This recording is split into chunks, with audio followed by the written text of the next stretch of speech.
My channel commerce दादा। वो अभी हम लोग अकाउंटिंग के बहुत सारे टर्म्स को कई सारे वीडियोस में एमसीक्यूज़ के फॉर्म में लाया है, तो उसी में ये हमारा आज नेक्स्ट वीडियो है। आइए कुछ इम्पॉर्टेंट बेसिक टर्म्स के साथ साथ कुछ इम्पॉर्टेंट जो हमारे अकाउंटिंग के टर्म्स हैं रिलेटेड अकाउंटिंग से, वो सारी चीज़ें भी देखने वाले हैं। So the first question for today is, which of the following is the most common cause of bad debts? Bad debts हो जाने का सबसे मेन और सबसे कॉमन रीज़न क्या है? कॉमन यानी कि अधिकतर बैड डेब्ट्स इसी वजह से होता है। The debtor refusal to repayment, debtor refuse करता है, मतलब पैसा है लेकिन नहीं देना चाहता है, तो that is not the main cause of the bad debts. Debtor left the country, बहुत कॉमन जो है सो ये कॉज नहीं है कि डेटर कंट्री छोड़ के जाता है। Debtor committed a crime, crime की वजह से भी नहीं, but the answer is D, the debtor declared to be bankrupt, यानी कि डेटर के द्वारा बैंकरप्ट हो जाने पर सबसे ज़्यादा हमारा ये कॉमन कॉज है बैड डेब्ट्स के हो जाने का। Now the next, the term dash is generally used for the depreciation of natural resources. Natural resources के लिए, ठीक है, डिप्रिशिएशन वर्ड कौन सा यूज़ करते हैं? नेचुरल रिसोर्सेज के डिप्रिशिएशन में the word is depletion, right. यानी कि नेचुरल रिसोर्सेज के चीज़ों पे जो हमारा डिप्रिशिएशन लगता है उसके लिए हम नॉर्मली वर्ड यूज़ करते हैं डिप्लेशन। लाइक कुआं है तेल का, ठीक, उन सब चीज़ों के घटने पे जो नेचुरल चीज़ें हमें मिलती है और वो जब कम होने लगता है, then we use the word depletion, right. Now the next question is a recovery of bad डेब्ट। तो जब रिकवरी होता है बैड डेब्ट्स का, तो इससे क्या होता है? तो ये हमारे ग्रॉस प्रॉफिट को इंक्रीज करेगा, राइट। और ग्रॉस प्रॉफिट इंक्रीज होने से हमारा नेट प्रॉफिट भी इंक्रीज होगा। So gross profit and net profit दोनों हमारा क्या होगा? इससे इंक्रीज होगा। So the correct answer is, one second, so the correct answer is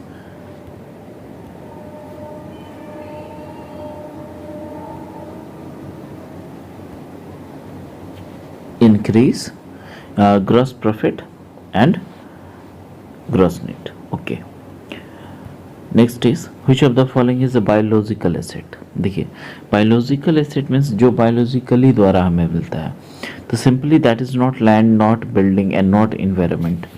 The thing is living plants and animals. आपने ये पढ़ा भी होगा कि हॉर्स वगैरह हमारा क्या है?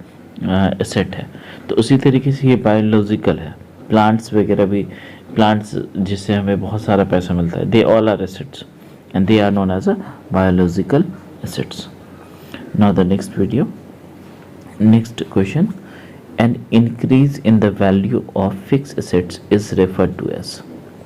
Increase in the value of, अगर फिक्स एसेट्स है और किसी वजह से उसकी वैल्यू बढ़ जाती है, फॉर एग्जांपल कि हमारे पास एक लैपटॉप है जो 30,000 रुपये की है, बट अचानक से उसकी वैल्यू 40,000 हो गई।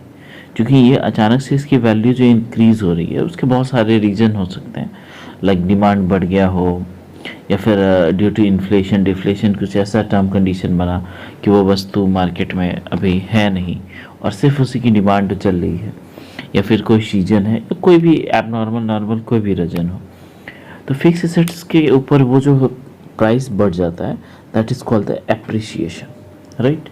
जितनी वैल्यू है उससे अचानक बढ़ जाना, that is called the appreciation. Now the next is, goodwill is classified as which of the following asset. Goodwill जो है किस एसेट के रूप में क्लासिफाई किया गया है? Fixed, no. Long term, no. Current asset, no. This answer is intangible. Depreciation को, गुडविल को, इन सबको इंटेंजिबल वर्ड में यूज़ करते हैं क्योंकि ये दिखता नहीं है। So goodwill is a intangible asset. Now next, which of the following does not appear in balance sheet. इनमें से कौन सा है जो बैलेंस शीट में अपीयर नहीं होता है? तो बैलेंस शीट में आपका आप जानते हैं कि सारे एसेट्स और लायबिलिटीज़ होते हैं, बट हमारा कोई एक्सपेंस इसमें नहीं होता है। तो रेंट एक्सपेंस जो है हमारा क्या है कि एक एक्सपेंस है, it will not include in the balance sheet. So the correct answer is D, rent expenses. A current asset that is convertible to cash within 3 months can be referred to as, कोई current asset है जिसको 3 month के अंदर और 3 month तक में cash में refer किया जा सकता है, तो that is called what, that is called the cash equivalent. Anything which can be converted into 3 months, within 3 months, they are known as a cash equivalent. Okay. What is depreciation? तो depreciation is the cost of a fixed asset. No, fixed asset का वो cost नहीं है. Cost of a fixed asset से repair का भी cost नहीं है. The residual value of a fixed assets and portion of a fixed assets cost consumed during the current period. देखिए, किसी भी वस्तु की 1, 2, 3 साल अगर उसकी लाइफ है तो उसकी टोटल प्राइस को 3 पार्ट में बांटा जाता है। तो करेंट पीरियड का जो पैसा है that is called the depreciation. So the portion of a fixed assets cost consumed during the current period is called the depreciation. So with lots of videos we will come again. Please do subscribe.